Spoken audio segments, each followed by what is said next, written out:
Now then, it's mid-November and it's a bit parky out there, but we've been using this battery Stihl chainsaw, which I really like, and the batteries are 100 volt, so it's a fair amount of grunt for what it is, but you can fell sort of tree that diameter, delimit and break it up into firewood into like 1 meter lengths on one charge. So that'll do for me nowadays, and it's quiet and you don't have to be doing this and all that sort of thing. Although my little 026 is probably feeling a bit lonely now, but when it's warm, half a pull and away it goes.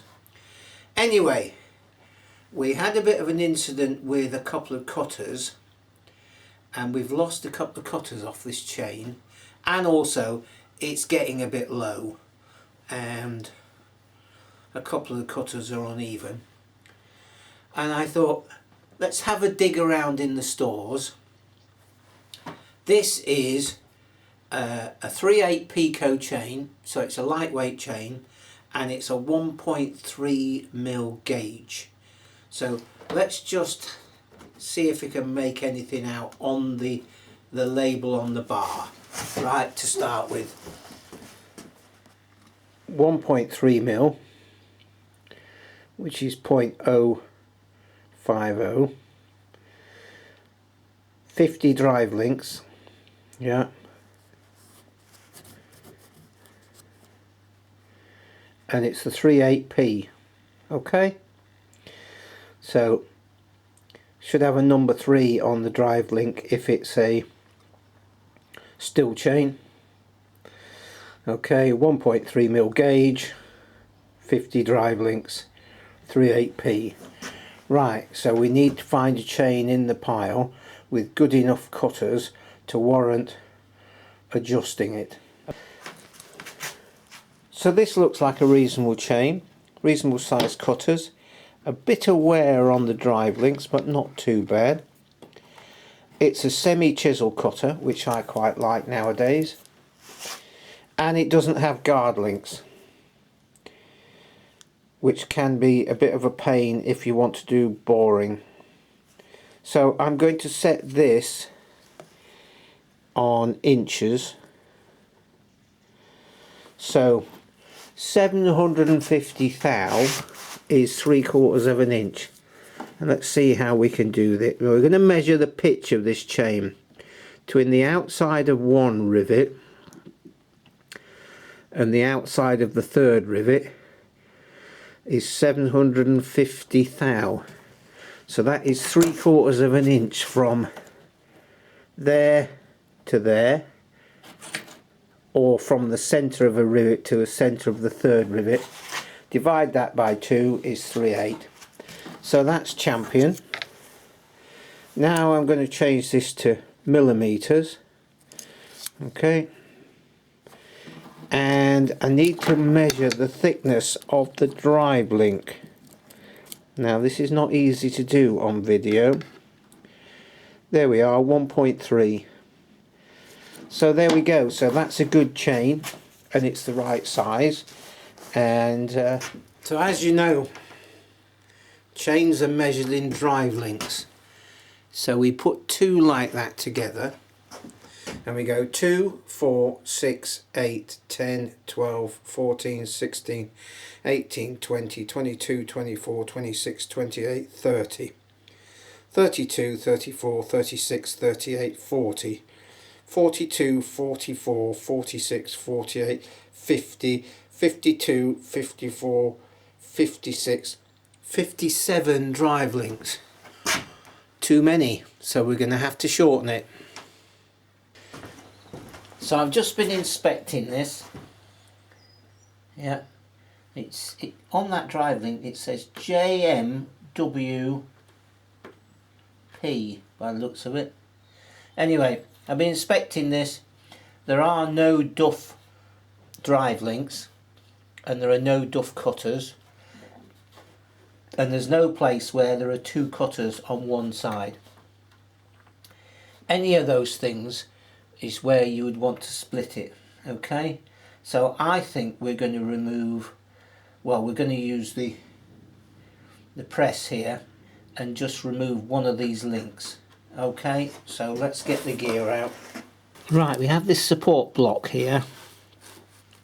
Yeah, and that says 3/8, but that's for, see it says 3/8 there, but that's for a big chain. Okay, so I'm going to see, that says 1/4 there, and that says 404. That looks like that supports it quite well, and we can press those rivets out. Okay, let's see how we get on. Yeah, I think you can just, you can't quite see, but I'm just lining that up with the centre. Yeah, and popping that out. Yeah. Now, if you're careful with these, you can use these side plates again. Okay. There you go. And where are we? Focus. There we go. There might be a slight burr on there. Take the burr off and you can sometimes use them again if you don't have new ones. Okay, and there, whoop, that's the head of the rivet, so you've just punched the middle out. Right, I'm going to do that again at the right length, and then we can put this chain back together. Now, I do know that 50 drive links does mean that you have a cotter, 2 cotters on the same side, one after the other, and you can't get away from that. Okay, so I've marked the one that wants removing, or where it wants splitting. Yeah. Get to the centre of the rivet.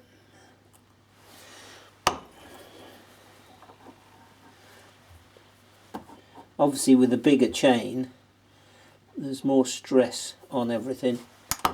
There we go. Right, we can now put that back together. So this won't go on there easily, yeah, because it's been forced through.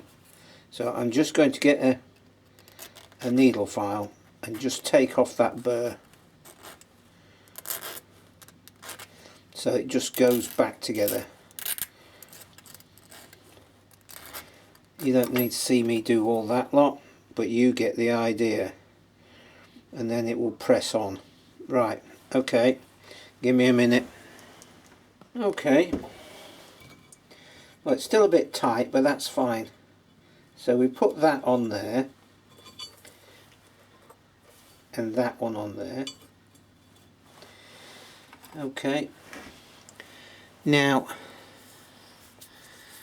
on these you can see that's the riveted bit, but that is the bearing surface there. It's bigger diameter, so the side plates or any part of the chain, which in this case would be the drive links, have to sit on that fatter area, the bearing surface.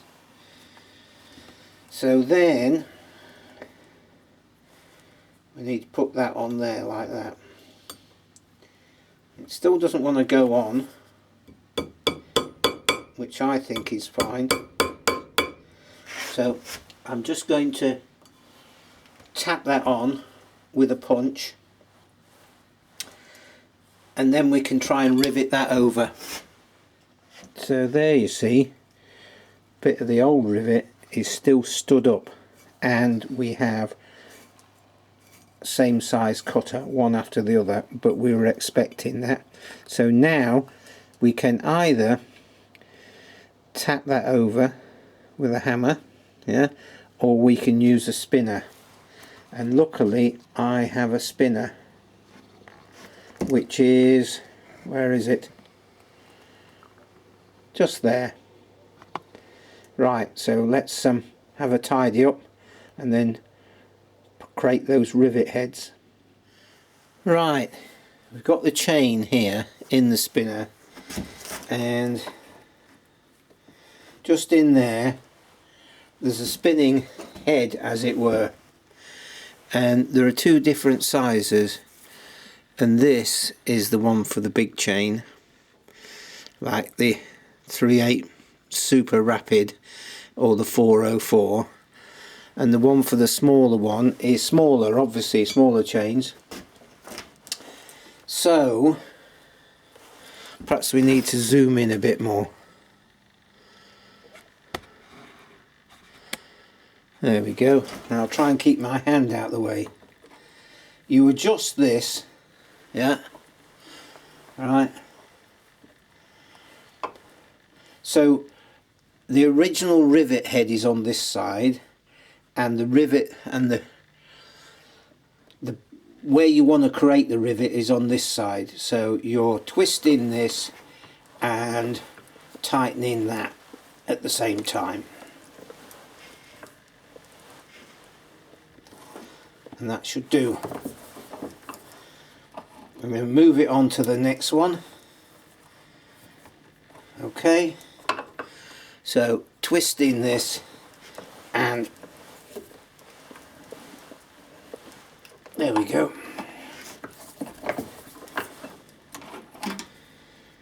So there we go. So I'll just put this down and we can have a look at it.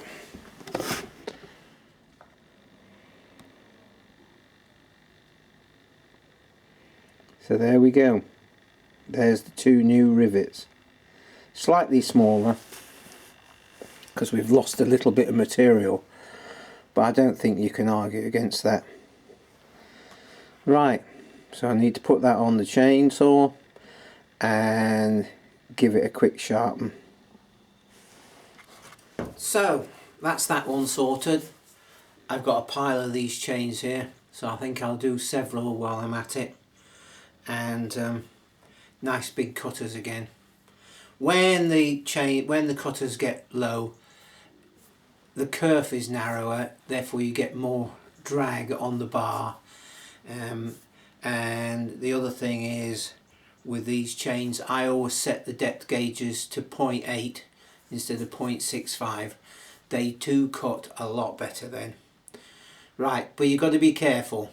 Obviously 0.8 depth gauges means potential of more serious kickback, and of course with a battery saw, because it's got no AV, when it does kick back you really feel it more than you think, wow, this is a small saw, but that's quite a serious jolt. Anyway, discussions, comments, and I will catch up with you soon. Cheers for now.